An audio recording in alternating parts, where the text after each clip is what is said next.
1930, around that area, there was a Great Depression, and I guess all of the immigrants that were deported, I know many Hispanics were deported, including my parents, and I was 5 years old, and I had 4 brothers and sisters. We all went with our parents, and we lived in Mexico 14 years. My parents died, and my oldest brother died in Mexico, and then I wrote to my aunt, my mother's sister, who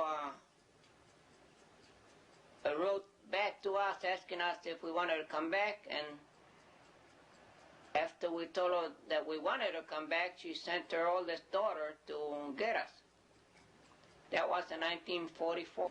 They returned to Mexico in from 1930 to 32, I believe, is what we were told.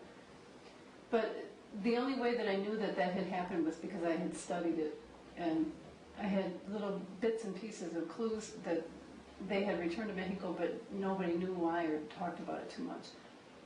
And when I was fortunate to study about the repatriation in Chicano Boricua studies at Wayne State, then I took the books and I took the documentation, and I rushed to visit my grandfather after I got out of class, and I took him and sat down with him. He was about 87 years old at the time.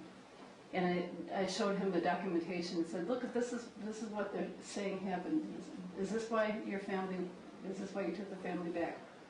And he said, no, that we weren't deported. There was no deportation. We just went because there were no jobs here. We had no choice. There was no way to live here. And so I pursued questioning him, and he said, well, logic tells you if there were no jobs here, the promised land, what could be there?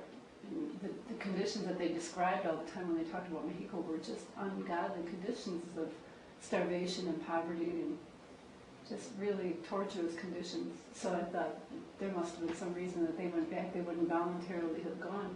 They used to go old cars, whatever they had, loaded with furniture, clothes and furniture, whatever they could take. Sometimes they break down here, police going over there. They just had to stay there till they repair the car or whatever to keep on going. There was no running enough.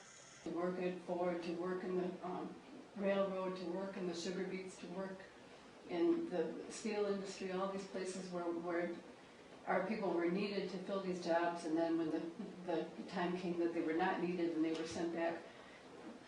What that meant to us versus what it meant to Italians or Chinese or the Greeks or anybody else who came around the same time but didn't experience the deportation or that disruption, if you could call it a social or a spiritual communal disruption that caused all the people to have to leave and then start all over and have nothing. That means they had no savings, they had no further advancement in learning English, which was essential to our progress in this country.